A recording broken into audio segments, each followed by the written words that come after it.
আম্মা জানা খাদিজাতুল কুবরা রাদিয়াল্লাহু তাআলা আনহা মারা গেলেন। নবীজির কাছের চাচা আবু তালিব মারা গেলেন। দুইজন আপন মানুষকে হারিয়ে ব্যথিত হৃদয় নিয়ে বিশ্বনবী চলে গেলেন তায়েফে। তায়েফের মানুষকে কালেমার দাওয়াত দিতে গেলেন। তো নিয়ত আছে তো ইনশাআল্লাহ, আল্লাহ কবুল করেন, জোরে বলেন আমিন। কোনো ভূমিকা নাই। আমি কথা বলবো পবিত্র কোরআনুল কারীমের 41 নম্বর সূরা। সূরাটির নাম হামিম আস-সিজদা। মোট আয়াত আছে 54টি, রুকু আছে 6টি। বিশ্বনবীর মক্কার জিন্দেগিতে এই সূরাটি নাজিল হয়েছেন। আমি আপনাদের সামনে একটি আয়াতে কারিমা তেলাওয়াত করেছি। আয়াতের নাম্বার হলো 30।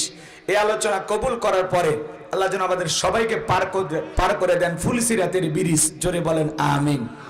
এই যে আপনারা 12টা পর্যন্ত থাকার ওয়াদা দিয়েছেন, ওয়াদা ভঙ্গ করা কিসের লক্ষণ? হ্যাঁ, দয়া করে কেউ ওঠা বসা করবেন না, পরিবেশ নষ্ট করবেন। আলোচনা শুরু থেকে শেষ পর্যন্ত না শুনলে মজা বুঝবেন না। তোমরা যারা যুবক আছো টেনশন নাই, তোমরাও যুবক, আমিও যুবক।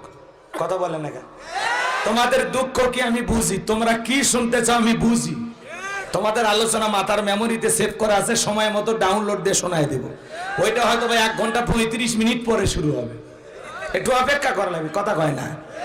মা বোন যারা বসে আছেন, মা আপনারা টেনশন নেবেন না, মহিলাদের জন্য ওয়াজ করাই লাগবে, কারণ ওরাও সহযোগিতা করছে, দান করছে। কথা বলেন না আপনারা? নাহলে পাগলিরা সব মন খারাপ করবি, কাল সকালে ভাত নাও রান্না করতে পারো। এই জন্য ওদের দুঃখ আমি বুঝি। মা বোনদের জন্য স্পেশাল কিছু আলোচনা হওয়ার দরকার আছে না? নাই? মা বোন যারা আছেন, মা টেনশন নেবেন না, অল্প সময়ের মধ্যে আমি গোলাম রব্বানী আপনাদের ওয়াজ করে দেব শুরু, কারণ আপনারাই আমাদের নাটের গুরু। একটু অপেক্ষা করেন মা, আপনাদের আলোচনা 1 ঘন্টা 52 মিনিট পরে শুরু হবে, একটু ধৈর্য নেন। ঠিক আছে, চলেন আমরা আলোচনায় শুরু করি। তাহলে সূরার নাম কি বললাম? হামিম আস-সিজদা। বলেন কি নাম? কোরআনুল কারীমের কত নাম্বার সূরা? 41 নাম্বার। জোরে বলেন কত? জোরে বলেন কত? 41। মোট আয়াত কত? 54। জোরে বলেন কয়টি? রুকু আছে 6টি। রুকু আছে কয়টি? আর আমরা যে আয়াতে কারিমা তিলাওয়াত করেছি, আয়াতের নাম্বার কত? 30। জোরে বলেন কত? 24 নাম্বার পারার 19 নাম্বার পৃষ্ঠার 3 নাম্বার লাইনে এই আয়াতে কারিমা রয়েছে। বলুন আল্লাহু আকবার। এই যে মুরব্বি তাই না? এগুলো তো আপনাদের মুখস্থ। এই যে চাচা শুরু হওয়ার আগে দৌড় মারতেছে না, চাচার অন্য কিছু হতে পারে, বয়স হয়ে গেছে, বোঝেন না? কোনো মুরব্বী যদি উঠে যায়, লঙ্গি মাকার সম্ভাবনা থাকে, তাহলে ওই চাচার উপরে আমার কোনো রাগ নেই, কিন্তু ইচ্ছাকৃতভাবে উঠে গেলে জবাব দেওয়া লাগবে। কথা কয় না কে? আর কোনো অবিবাহিত যুবক যদি 12টার আগে ওঠে পেশাব করার অজুহাতে, আর ছবি মোবাইলে তুলে রাখবেন, মেয়েকে বুড়ি বানায় রাখবেন, তা এরকম অসুস্থ ছেলের সাথে বিয়ে দেবেন না, কারণ ওর সাথে বিয়ে দেওয়ার হিজড়ের সাথে বিয়ে দেওয়া একই কথা। পেশাব লাগবে দিনাজপুর, পেশাব করবি যা ঢাকা, ওটা হলো পুরুষ। কথা কন না আপনারা? পারবেন তো ইনশাআল্লাহ? 12টার আগে ওঠার চিন্তা ভাবতেন। এবার চলেন আমরা আলোচনায় চলে যাই, দিল দিয়ে আমার কথাগুলো শুনবেন। বলেন তো বাজান, এই কোরআনের মধ্যে কোনো সমস্যা আছে? এই কোরআন থেকে যদি কথা বলি আপনাদের কারো কোনো সমস্যা আছে? এই কোরআনের মধ্যে মিথ্যা আছে, ধোঁকা আছে? থাকবে কি করে? কিতাবটি নাজিল করেছেন কে? সে আল্লাহ রাব্বুল আলামিন বলেন, যালিকাল কিতাবু লা রাইবা ফীহি। আমার আল্লাহ রাব্বুল আলামিন বলেন, এটি এমন একটি কিতাব, যেই কিতাবের মধ্যে কোনো সন্দেহ নাই, কোনো সংশয় নাই, কোনো মিথ্যা নাই, কোনো ধোঁকা নাই। There is no doubt. বলুন আল্লাহু আকবার। হুদাল লিল মুত্তাকিন, মুত্তাকি বান্দাদের জন্য গাইডলাইন হিসাবে, পথ প্রদর্শক হিসাবে আসমান থেকে কিতাবটি নাজিল করেছেন কে? সেই কিতাবের আলোচনা শুনে লাভ না লস? লাভটা কি আমার আল্লাহ জানায় দিলেন, ওয়া ইযা কুরিয়াল কুরআনু ফাসতামিউ লাহু ওয়া আনসিতু লাআল্লাকুম তুরহামুন। সূরা আরাফ আয়াত নাম্বার 204। আমার আল্লাহ রাব্বুল আলামিন জানিয়ে দিলেন, যারা আমার মুমিন বান্দা, তাদের সামনে যখন কোরআন থেকে আলোচনা করা হয়, খুব মনোযোগ সহকারে কোরআনের কথাগুলো শ্রবণ করো।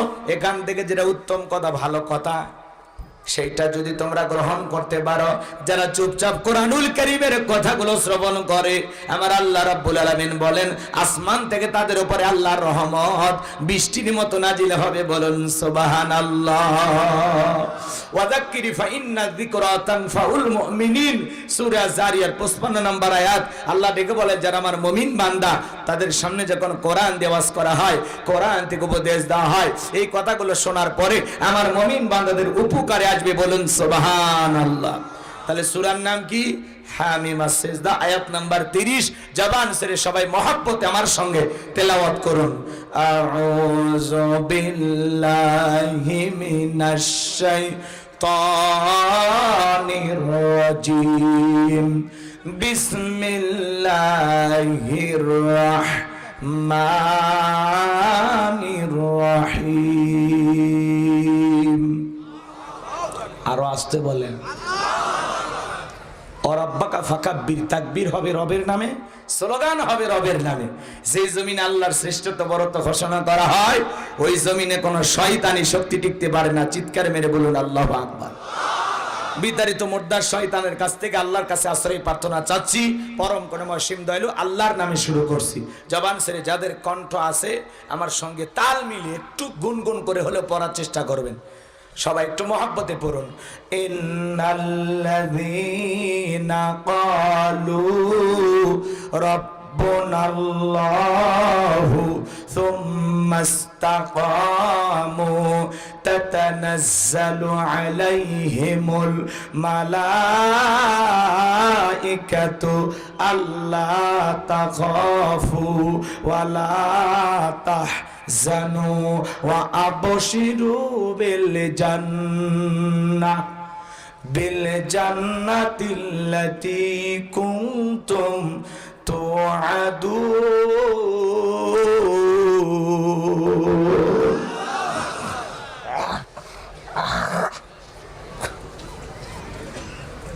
যে কোনো আয়াত বা সূরা তাফসীর করতে হলে কোন প্রেক্ষাপটে কোন সময় আল্লাহ তাআলা সেই আয়াতটি বা সূরাটি নাজিল করেছেন, সে নাজিলের প্রেক্ষাপট জানা দরকার আছে না নাই?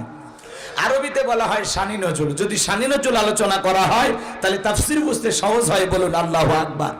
তাহলে আল্লাহ তাআলা তার হাবিবের উপরে কোন প্রেক্ষাপটে কোন সময় এই আয়াতটি কারিমাগুলো নাজিল করেছেন, আমি কি সেই নাজিলের প্রেক্ষাপট একটু তুলে ধরবো? কষ্ট হবে না আপনাদের? আমার ভাইয়েরা, বিশ্ব নবীর প্রিয় দুইজন মানুষ মাত্র 3 দিনের ব্যবধানে মারা গেলেন। আম্মা জান খাদিজাতুল কুবরা রাদিয়াল্লাহু তাআলা আনহা মারা গেলেন। নবীজির কাছের চাচা আবু তালিব মারা গেলেন। দুইজন আপন মানুষকে হারিয়ে ব্যথিত হৃদয় নিয়ে বিশ্বনবী চলে গেলেন তায়েফে। তায়েফের মানুষকে কালেমার দাওয়াত দিতে গেলেন। তায়েফের মানুষেরা বিশ্বনবীর দাওয়াত গ্রহণ না করে নবীজির জান্নাতি শরীর মোবারকে বৃষ্টির মতো পাথর নিক্ষেপ করলেন। পুরোটা দেহ পাথর দিয়ে ঢেকে গেল। নবীজির প্রিয় সাহাবী যায়েদ বিন হারেসা বলেন, অনেক কষ্টে আমি রাসূলের দেহ থেকে পাথরগুলো সরায় ফেললাম। নবীজির জ্ঞান ফিরে আসলো। আমার নবী ডেকে বলে, যায়েদ আমারে ওযু বানায় দেবে, নামাজ আদায় করব। হযরতে যায়েদ ডেকে বলেন, আমি যখন নবীজির পা মোবারক থেকে জুতা খুলতে গেলাম, আমি তাকায়া দেখি নবীজির পা মোবারকের ভিতরে, জুতার ভিতরে রক্তগুলো জমাট বেঁধে আছে। অনেক কষ্ট করে আমি পা মোবারক থেকে জুতাগুলো খুললাম, রক্তগুলো পরিষ্কার করে দিলাম। নবীজি নামাজ আদায় করার পরে আসমান থেকে জিবরাইল এসে বলে, নবী আপনি শুধু একবার ওয়াদা দেন, যে তায়েফের মানুষের আপনাকে পাথর নিক্ষেপ করেছে, পাহাড় চাপা দিয়া তায়েফের মানুষকে আমরা ধ্বংস করে দেব।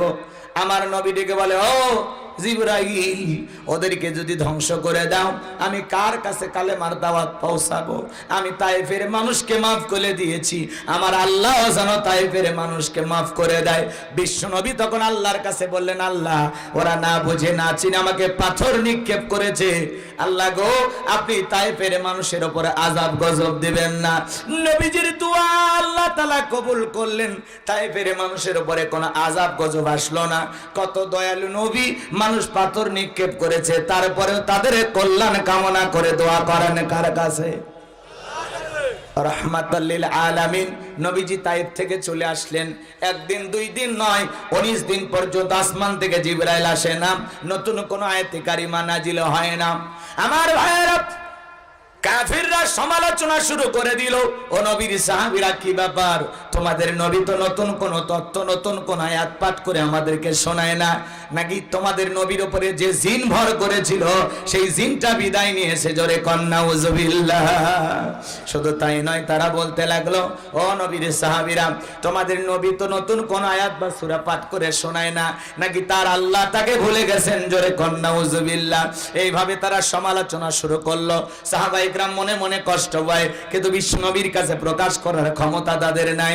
আমার ভাইয়েরা, 19 দিন পরে আল্লাহ রাব্বুল আলামিন জিবরাইলের মাধ্যমে বিশ্ব নবীজির উপরে এই পাওয়ারফুল আয়াতি কারিমা গুলো নাজিল করে আমার আল্লাহ রাব্বুল আলামিন জানিয়ে দিলেন, ইন্নাল্লাযীনা ক্বালু রাব্বুনাল্লাহ। আল্লাহ রাব্বুল আলামিন বলেন, যারা বলে আমাদের রব আল্লাহ, বলেন তো আমাদের রব কে? এরপরে আল্লাহ বলেন, সুম্মাস্তাকামু, এই কথার উপরে যারা ইস্তেকামাত থাকে, অবিচল অটল থাকে, তাতানাজ্জালু আলাইহিমুল মালাইকা, আসমান থেকে তাদের উপরে ফেরেশতা নাজিল হয়। ফেরেশতা নাজিল হয় 3 সময়। ফেরেশতা এসে বলবে, আল্লাহ তাখাফু, ভয় পেও না, ওয়ালা তাহজানু, চিন্তা করো না, ওয়া আবশিরু বিল জান্নাতিল্লাতী কুনতুম তুআদুন।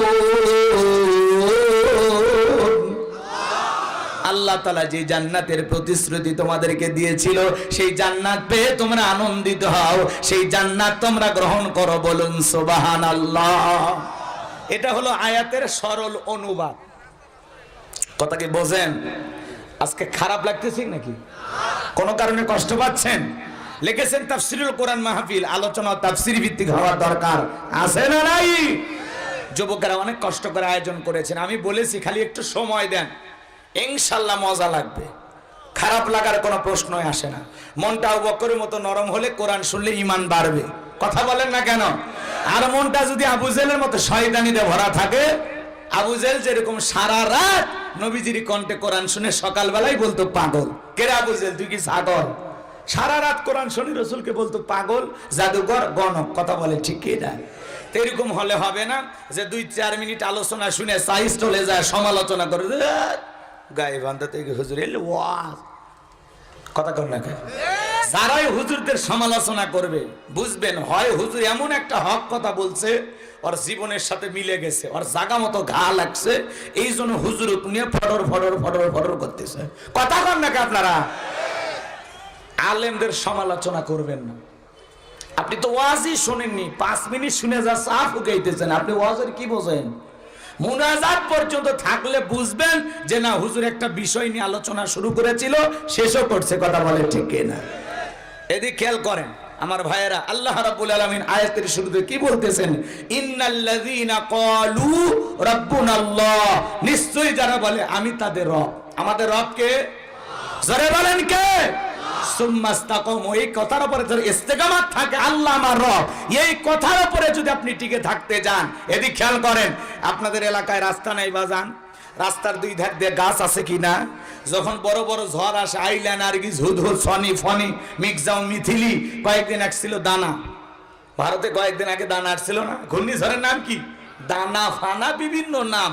এই ঘূর্ণিঝড়গুলো যখন হয়ে যায়, রাস্তার অনেক গাছ ভেঙে রাস্তার উপরে পড়ে থাকে। কথা বলেন ঠিক কিনা?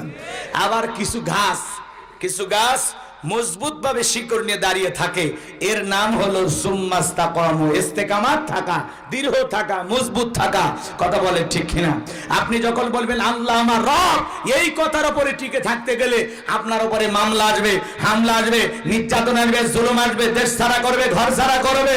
যারা বলবে আল্লাহ আমার রব, এই কথার উপরে টিকে থাকতে গেলে নানান ধরনের ষড়যন্ত্র আপনার বিরুদ্ধে হবে। সব ষড়যন্ত্র মোকাবেলা করে টিকে থাকতে হবে। আল্লাহ আমার রব, এই কথাতেই টিকে থাকা লাগবে। জালেমের কাছে মাথা নত করা যাবে না, যাবে না। কথা বলেন ঠিক কি না? সুম্মাস্তাকামু, ইস্তেকামাত থাকতে হবে, দৃঢ় থাকতে হবে, মজবুত থাকতে হবে। অল্পতে ভেঙে পড়া যাবে না। যে কি মিছিলে টুপিওয়ালা দেখে ধরতেছে, টুপি খুলে ফিক মারে।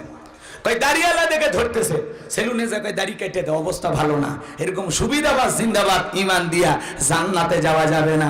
জান্নাত মামুর বাড়ির ডাল না, গেলে এক ডাবু খাইতে দেবে। জান্নাতে যেতে হলে আপনাকে পরীক্ষা দিয়ে জান্নাতে যাওয়া লাগবে। কথা বলেন ঠিক কিনা? নিজেকে যদি মুসলিম দাবি করেন, মুসলমান দাবি করেন, ইমানদার দাবি করেন, আপনাকে পরীক্ষা দিয়ে জান্নাতে যাওয়া লাগবে। কথা বলেন না কেন? আল্লাহ সূরা আনকাবুতে পরিষ্কার ভাবে বলেছেন, মানুষেরা কি মনে করেছে ঈমান এনেছে কথা বললেই ছেড়ে দেওয়া হবে, তাদের কি পরীক্ষা করা হবে না? তাহলে আল্লাহ পরীক্ষা করে দেখবেন ঈমানের দাবিতে কারা সত্যবাদী আর কারা মিথ্যাবাদী। কথা বলেন ঠিক কিনা? তাহলে আয়াতের প্রথমে আল্লাহ তাআলা কি বলতেছেন? ইন্নাল্লাযীনা ক্বালু রাব্বুনাল্লাহ, নিশ্চয়ই যারা বলে আমি তাদের রব। আমাদের রব কে? আমার ভাইয়েরা, রূহের জগতে আল্লাহ রাব্বুল আলামিন আপনাকে আমাকে প্রশ্ন করলেন, আলাস্তু বিরাব্বিকুম, আমি কি তোমাদের রব নই? সেদিন সবাই আমরা জবাব দিয়ে বলেছিলাম ক্বালু বালা, অবশ্যই আপনি আমাদের রব। এই পৃথিবীর জমিনে পাঠানোর পরে আল্লাহ রাব্বুল আলামিন সর্বপ্রথম যে আয়াতে কারিমা নাজিল করলেন, ইকরা বিসমি রাব্বিকাল্লাযী খলাক, পড়ো তোমার রবের নামে যিনি তোমাদেরকে সৃষ্টি করেছেন। এই আয়াতের ভিতরে রব শব্দ আছে না নাই? সেই রবের জ্ঞান শিক্ষা দেওয়া হয় কোথায়? স্কুল কলেজ নাকি মাদ্রাসায়? জোরে বলেন কোথায়? এ বাজান গো আমার, স্কুল কলেজের দিকে তাকায় দেখেন আর মাদ্রাসার দিকে তাকায় দেখেন, পার্থক্যটা বুঝতে পারবেন। ছোট্ট বাচ্চা মাদ্রাসায় পড়ে পেশাব করে পানি নাই ঢেলে কুলুপ ব্যবহার করে। কথা বলেন ঠিক কি না? ছোট্ট বাচ্চা মাদ্রাসায় পড়ে বাড়িতে জামাকে সালাম দেয়, বাবাকে সালাম দেয়, আত্মীয় স্বজন মুরব্বী দেখলে সালাম দেয়। আর কত ছেলে কলেজে পড়াশোনা করে, মুরব্বী থেকে সালাম দেওয়া তো দূরের কথা, এলাকায় এসে পালসার নিয়ে ঘোরাঘুরি করে। যখন পেশাবের চাপ দেয়, পালসার গাড়ি ব্রেক কইরা সেন্টার টান দিয়ে কুকুরের মতো দাঁড়িয়ে থেকে পেশাব করে, বসেও না। কথা বলেন ঠিক কি না? ছোট বাচ্চা প্রাইমারিতে পড়ে, ব্যাগটা পিছনে ঝুলানো আছে, পেশাব করতেছে আর লিখতেছে। জিজ্ঞাসা করলাম, বাবা কোথায় পড়ো? কয় প্রাইমারিতে। কোন ক্লাস? কয় ক্লাস 3-তে। তোমাদের প্রাইমারি শিক্ষক কি পেশাব করে আদব কায়দা শেখায় নাই? তখন ডেকে বলতেছে, হুজুর মাঝে মাঝে প্রাইমারি পেশাবখানা যায় দেখি আমার সারিতাই দাঁড়িয়ে থেকে পেশাব করে। তার মানে যেমন দেখতেছে তেমন শিখতেছে। কথা বলেন ঠিক কিনা? সন্তানকে মানুষের মতো মানুষ বানাতে চাইলে মাদ্রাসায় পড়ানো ছাড়া বিকল্প কোনো রাস্তা খোলা নাই। কথা বলেন ঠিক কিনা? তাহলে সন্তানদেরকে মাদ্রাসায় পড়াবেন তো ইনশাআল্লাহ।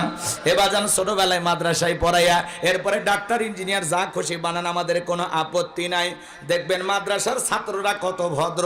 যে সন্তানেরা মাদ্রাসায় পড়বে এরা কোনোদিন মা বাবাকে বৃদ্ধাশ্রমে পাঠাবে না, এরা কোনোদিন মা বাবাকে ঘর বাড়ি থেকে বের করে দেবেন না, এরা কোনোদিন মা বাবার সাথে খারাপ ব্যবহার করবে না। কথা বলেন ঠিক কি না? আর দেখেন না কলেজ ইউনিভার্সিটি বিশ্ববিদ্যালয়ের দিকে তাকায় দেখেন, মাঝে মাঝে ছাত্ররা মারামারি কইরা শিক্ষককে পিটাইয়া কাপড় খুলে নিয়া রুমের ভিতরে বন্দি করে রাখে। কথা বলেন ঠিক কিনা? কত বড় বেয়াদবি করে। আর মাদ্রাসার দিকে তাকায় দেখেন, ওস্তাদকে মারা তো দূরের কথা, ওস্তাদের পায়ে ওজুর পানি ঢেলে দেয়। কথা বলেন ঠিক কিনা? তাহলে সন্তানকে আদর্শ মানুষ বানাইতে চাইলে মাদ্রাসায় পড়ানো ছাড়া বিকল্প রাস্তা খোলা নাই। আল্লাহ রাব্বুল আলামিন বলেন, ইকরা বিসমি রাব্বিকাল্লাযী খলাক, পড়ো তোমার রবের নামে যিনি তোমাদেরকে সৃষ্টি করেছেন। পবিত্র কুরআনুল কারীমের 1 নাম্বার আয়াত, সূরাতুল ফাতিহার 1 নাম্বার আয়াত। জবান ছেড়ে সবাই বলুন আলহামদুলিল্লাহি রাব্বিল আলামিন। সমস্ত প্রশংসা, যাবতীয় প্রশংসার একমাত্র মালিক তিনি, সৃষ্টিগুলোর রব, আমাদের প্রতিপালক, আমাদের আল্লাহ যিনি। আয়াতের ভিতরে রব শব্দ আছে না নাই? আপনি আমি যখন সালাত আদায় করতে রুকুর মধ্যে চলে যায়, কি তাসবিহ পাঠ করি? রুকু থেকে কি তাসবিহ পাঠ করি? সুবহান রাব্বিয়াল আযীম, সুবহান রাব্বিয়াল আযীম। রুকু হতে দাঁড়ানোর সময় কি বললি? সামি আল্লাহু লিমান হামিদা, রব্বানা লাকাল হামদ। রব শব্দ আছে না নাই? এরপরে আপনি আমি যখন সিজদায় মাথাটা নত করি বাজান, সিজদায় গিয়ে কি তাসবিহ পাঠ করি?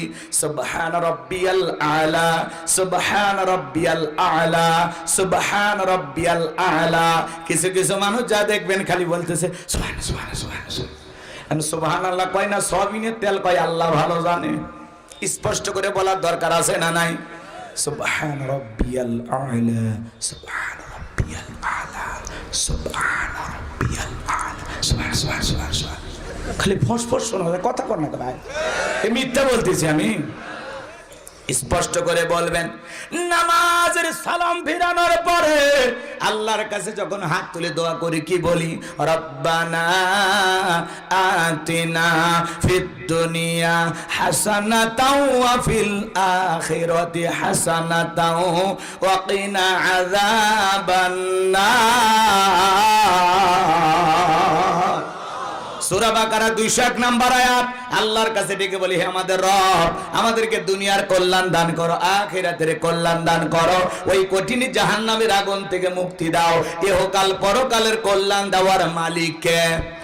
জাহান্নাম থেকে বাঁচানোর মালিক কে? তাহলে চাইতে হবে কার কাছে?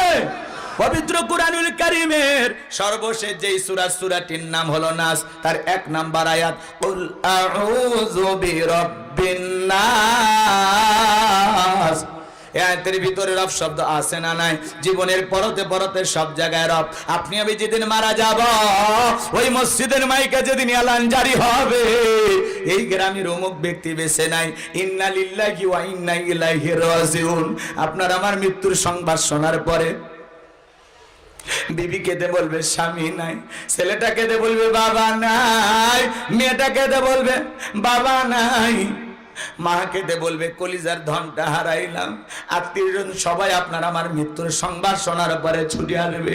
এবার জানবো আমার রাতের 1টা 2টা 3টার দিকে যদিও মারা যান, বিবির পাশে আপনি রাত 2টার দিকে মারা গেছেন, আপনি স্বামী স্ত্রী এক বেডে ঘুমাচ্ছেন, আপনার বিবি যদি আপনার নাকে হাত দিয়ে দেখে আর নিঃশ্বাস চলতেছে না, আমার স্বামীটা মারা গেছে, বলেন তো কোন বিবি কি বলবে? রাত 2টায় আমার স্বামী মারা গেছে, দীর্ঘদিন একসাথে ঘুমাইলাম, সংসার করলাম, আজকে আমার স্বামী রাত 2টায় মারা গেছে, 5টা 6টা হয়ে গেলে তো ফজরে আজান দেবে, সকাল হবে, অন্তত এই 3-4 ঘন্টা